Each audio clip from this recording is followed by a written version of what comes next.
Penyidik Polda Metro Jaya telah memeriksa Presiden ke-7 Republik Indonesia Jokowi dan menyita ijazah SMA dan S1 milik Jokowi. Hari ini penyidik juga memeriksa sejumlah relawan Jokowi yang juga pelapor Roy Suryo CS di kasus ijazah palsu Jokowi. Lalu apakah polisi akan segera menetapkan tersangka dalam kasus ini? Kita bahas bersama dua narasumber di studio. Ada penyidik ijazah Jokowi, Roy Suryo. Selamat petang, Bung Roy. Petang. Sehat-sehat. Dan juga ada Ketua Umum Solidaritas Merah Putih, Bapak Silvester Matutina. Selamat sore, petang. Sore, Bang. Sehat-sehat. Nah, sebelum tadi masuk ke 11 triliun yang mengutip dari Bang Mas Roy Suryo, apa saja pemeriksaan yang tadi dilakukan oleh penyidik di Polda Metro Jaya Jakarta, Pak Silvester? Ya, terima kasih. Jadi tadi pagi jam 10 sampai kurang lebih saya keluar jam 3 sore. 6 jam ya? Hampir 5 jam? Hampir 5 jam. Saya kurang lebih hampir 46 pertanyaan ya. Kebanyakan pertanyaan sama waktu saya diminta jadi saksi pelapor oleh Pradi Bersatu di Polres Jakarta Selatan. Intinya penyidik menanyakan kejadian yang waktu itu saya ada bersama Mas Roy di beberapa syuting di media ya. Terus video-videonya ini bagaimana, jadi saya menjawab apa yang saya ketahui, termasuk apa yang saya alami dan saya lihat. Ya intinya bahwa saya tidak melebih-lebihkan, tidak mengurangi apa yang saya tahu, saya jawab tadi waktu penyelidikan oleh Polda Metro Jaya lah. Gitu. Penyidikan, maaf. Dari 46 pertanyaan, apa yang paling krusial dari pertanyaan penyidik? Ya intinya bahwa para penuntut ijazah palsu Pak Jokowi ini kan mengatakan bahwa ijazah Pak Jokowi palsu. Ada yang mengatakan 99,9%, ada yang 11 triliun, ada yang 100% asli. Ya saya yang ditanyakan itu ya saya jawab. Kejadiannya kapan gitu, waktunya kapan, jamnya kapan, ya kan. Jadi bahwa saya mendengar langsung gitu loh, itu yang saya jawab. Baik, artinya klarifikasi atas temuan dan juga apa yang diteliti atau dilihat oleh pihak pelapor. Baik, kita ke Mas Roy. Mas Roy, ya. Pak Jokowi sudah diperiksa, ya. Kemudian ijazahnya juga sudah disita. Emang udah disita benar? Mana berita acara penyitaannya? Belum. Nah, artinya ini kan menuju tahap penyidikan tadi yang dibilang bahwa nanti juga akan ada penetapan tersangka. Dan juga saat ini seperti apa? Apakah Mas Roy Suryo dan kawan-kawan akan menuntut adanya gelar perkara khusus? Gini, yang pertama katanya sudah disita. Kalau disita, biasanya kalau orang biasa ya, kan katanya dia mengaku udah orang biasa. Biasanya polisi itu mengeluarkan, ini loh berita acara penyitaannya. Nah, sampai dengan hari ini belum ada. Katanya kan menyita 2 ijazah. Ijazah SMA sama ijazah S1 UGM. Kalaupun tidak berani menunjukkan ijazahnya yang SMA ataupun yang Universitas UGM, tunjukkan berita acara penyitaannya. Itu baru jujur dan polisi akan mendapatkan kepercayaan masyarakat. Kalau hanya begitu kan nggak ada. Apalagi kemarin di Polresta Solo ya, ketika diperiksa di ruangan yang sangat mewah itu, ya judulnya aja lounge, ya. Jadi ini loh, sekali lagi publik harus tahu pemeriksaannya itu bukan di ruang penyidikan, tapi di lounge Polresta Solo yang sangat mewah, ya gitu. Jadi ada sofa, kemudian itu kan pertanyaan masyarakat. Nih komentar, saya hanya baca komentar saja masyarakat tuh, gila pemeriksaannya kayak gitu ya. Itu pemeriksaan atau pijat gitu ya, gitu. Jadi artinya kan tidak clear. Baru saja diperiksa. Mungkin kita tanya langsung ke Pak. Kalau Pak Silvester diperiksa lain gitu. Saya diperiksa di tentu pasti ditanya oleh ruang yang sempit ya. Dan saya pikir saya juga pernah diperiksa di ruang yang bagus juga. Dengan kasus-kasus lain. Dan bukan hanya Pak Jokowi, itu sekedar teknis. Tapi kan kita kembali lagi, marilah substansinya apa yang memang menurut saya sampai saat ini apa yang dilakukan oleh Polda Metro Jaya dan Barreskrim itu sudah sesuai dengan undang-undang yang berlaku. So ijazah tadi sudah juga dikonfirmasi ulang juga oleh sudah disita, tapi intinya memang belum ditunjukin karena tidak ada konferensi pers waktu itu oleh Polda Metro Jaya dan Polres Surakarta. Jadi waktu konferensi pers kan hanya Pak Jokowi dan tim hukum. Jadi saya pikir menurut saya ini tidak usah dipersoalkan. Kan nggak mungkin juga itu ijazah itu nggak disita gitu loh. Tapi kalau kan ini kan udah di-announce oleh seorang mantan presiden, terus yang teman-teman di sana, jadi menurut saya sih itu clear bahwa itu sudah disita, intinya itu. Artinya sebelum ada BAP dan juga nanti perlu pembuktian, apakah juga gelar perkara ini jadi jawaban? Oh iya, karena apa? Karena selama ini yang kita lihat ya, Polda ini mengulangi kesalahan atau mengulangi cacat yang terjadi pada Bareskrim. Artinya gelar perkaranya tidak terbuka, sepihak, kemudian tidak clear, apa-apa tidak tertunjukkan pada masyarakat. Ya wajar lah masyarakat bertanya, satu soal launch tadi. Yang kedua soal pemeriksaan di Solo kemarin pun kan jadi pertanyaan. Pemeriksaan kalau sesuai dengan skep atau keputusan Kapolri itu boleh diperiksa di tempat yang bersangkutan. Kalau sakit tidak memungkinkan untuk berjalan, tidak memungkinkan untuk pindah, sehingga dia mungkin sakit atau mungkin tambah. Tapi mungkin terkait dengan domisili? Enggak ada loh. Kalau gitu biar nanti Bang Resmon juga minta. Kalau gitu saya akan minta diperiksa di Baligo. Iya, di Balige. Kemudian saya akan minta diperiksa di Jogja aja lah gitu misalnya. Jadi ini menunjukkan cara-cara yang tidak bagus ya. Bukan sifat seorang tidak bisa diteladani. Apalagi kemarin kalau dikatakan Mas tadi kan mengatakan itu sudah dikatakan.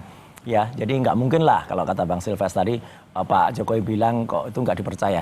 Loh, beliau saja itu sudah dilaporkan sekarang di Polda DIY. Kebohongan Jokowi itu dilaporkan oleh Silves gitu. Kan dilaporkan Pak Resmon gitu ya. Jadi artinya kan ya sudah, apa yang dia omong A kan bisa juga kiri, sen kiri belok kanan. Sudah tapi belum. Nah kayak gitu, tapi iyalah biarkan. Tapi satu lagi yang penting. Kalau saya sih koreksi dikit Bang Silves, saya sih jarang mengucapkan sekian ribu triliun ya. Saya selalu mengatakan saya tidak boleh mendahului Tuhan, ya kita tidak boleh mendahului Allah. Karena apa? Saya selalu mengatakan 99,9% gitu. Nah, jadi kalau di atas itu ya mungkin Bang Silves sudah merasa di atas Tuhan tadi. Ya Bang Silves, bahwa untuk saat ini bahwa penyidikan atau polisi masih bekerja dan juga ada tuntutan untuk gelar perkara khusus. Lalu tanggapan Anda seperti apa? Ya nggak ada masalah kalau memang itu dimungkinkan oleh penyidik di Polda Metro Jaya dan itu buat kebaikan, kenapa tidak gitu loh.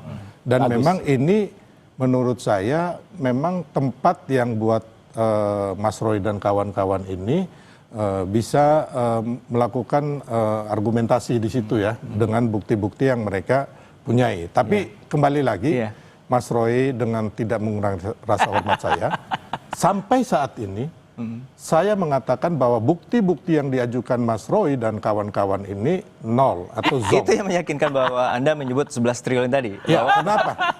Karena gini, Bang, jadi intinya yang diteliti oleh Mas Roy dan kawan-kawan ini hanya satu potong foto yang ada di media sosial atau digital. Digital, bukan asli gitu ya? Bukan asli, bukan original, bukan analog, yang seperti diteliti oleh laboratorium forensik Mabes Polri. Analognya nggak berani keluar. Jadi gini, dan makanya Mas Roy, apabila Anda mau menuduh orang ijazah palsu, Anda harus punya bukti ini dulu. Artinya yang jangan sampai suruh Mabes Polri yang nyari buktinya. Ini kan repot gitu. Artinya jadi ijazahnya udah ada. Face comparison terus kemudian nggak bisa, karena yang diteliti itu adalah digital gitu loh, bukan ijazah palsu yang asli atau ijazah asli yang asli. Mas ini yang saya bilang tadi ya kan, bahwa sekarang ini tidak dibenarkan gitu karena memang untuk fotokopi ya kan, untuk jadi alat bukti di pengadilan bisa apabila ada pencocokan dengan yang asli. Itu ada. Tapi kalau dari awal diteliti ini hanya fotokopi, kita ini membohongi rakyat gitu. Nggak ada. Ini asli seperti apa? Inilah kemajuan teknologi. Ya, kalau kemajuan teknologi itu misalnya apa? Misalnya ijazah itu belum berani dikeluarkan yang asli. Kan selama ini nggak berani dikeluarkan. Sampai gelar perkara khusus pun ini masyarakat harus tahu. Ijazah asli itu tidak pernah ditunjukkan. Ya, tidak pernah keluar. Alasannya nanti bersidangan.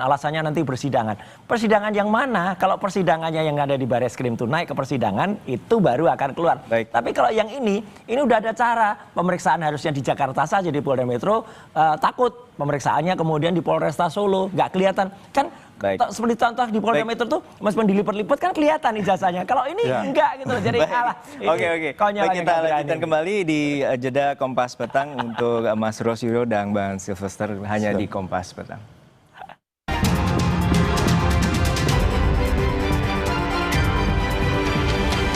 Tetap datang terkait dengan pembahasan tudingan ijazah palsu Jokowi, dan saat ini kami masih bersama dengan Bang Silvester Matutina dan juga Mas Rolf Suryo. Kami menuju ke Bang Silvester terlebih dahulu terkait dengan tadi pertanyaan dari pihak penyidik, ada 46 pertanyaan dan salah satunya berdasarkan laporan adanya nama Abraham Samad juga masuk di sana. Apakah itu juga masuk dalam bagian pelaporan Anda? Oh enggak, kalau yang Bang Abraham Samad enggak. Kebetulan yang itu kan Bang Roy, yang intinya waktu itu menjadi narasumber di berbagai media lah, dan itu kita langsung berhadapan. Dan kebetulan yang melapor itu ada di tempat juga. Jadi mereka jadi saksi melihat langsung, bukan lagi dari tayangan di video. Jadi intinya bahwa ya saya menjawab apa yang terjadi, yang saya lihat dan bukan saya rasakan lah, intinya yang saya lihat, saya dengar gitu. Oke, untuk Mas Suryo, bahwa ini ada nama-nama, ada 12 nama yang kemungkinan besar juga akan menjadi masuk dalam tahap penyidikan dari pihak kepolisian. Apakah ini juga bagian yang seperti yang bilang kriminalisasi? Betul, jadi ini akan menjadi catatan yang sangat tidak bagus ya untuk pemerintahan ini. Kalau saja seperti Bang Abraham Samad, kemudian juga Bang Michael Sinaga, kemudian ada juga satu Bang Ian, ya panggilannya Ian itu. Terus satu lagi yang saya juga malah nggak ngerti itu kok bisa masuk, karena saya nggak pernah ketemu, jarang Bang Aldo ya, Babe Aldo. Itu juga masuk. Jadi di antara 12 nama itu ada 3 klaster kalau menurut saya. Klaster untuk peneliti, saya RRT ya, saya Dr. Ismon dan Dr. Tifa. Kemudian ada dari kelompok TPUA, ya, kemudian ada media. Kalau sampai media itu kemudian dikriminalisasi di tahun ini baru sejarah bagi Indonesia, ya, karena media saja bisa dikriminalisasi, gitu loh. Kemudian kalau sampai kami para peneliti itu dikriminalisasi, waduh, itu juga catatan buruk bagi pemerintahan ini. Jadi ini harus hati-hati sebenarnya. Polisi itu harus disadari atau tidak, dia justru akan memperburuk citra Republik ini, apalagi kalau sampai para ulama itu juga dikriminalisasi. Jadi artinya itu yang terjadi.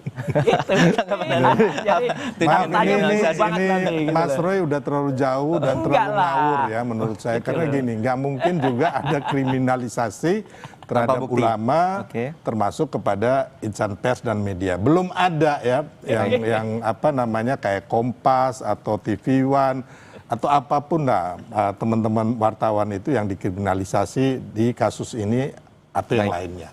Jadi mungkin gini, kayak Abraham sama terus sama siapa Sinaga itu, ya kan, itu kan udah jelas-jelas bagaimana mereka podcast menyerang, ya kan, memutar balik fakta, ya kan, memfitnah, dan kita lihat itu kan terjadi juga waktu Bambang Tri dan Gus Nur. Podcastnya akhirnya masuk penjara. Catatan buruk Republik ini karena pelaporan-pelaporan yang nggak jelas itu. Baik, kita nantikan bagaimana polisi dapat menemukan bukti dan juga mengakhiri dari kasus tudingan ijazah Jokowi. Terima kasih Bapak-bapak, Silvester Matutina. Terima kasih.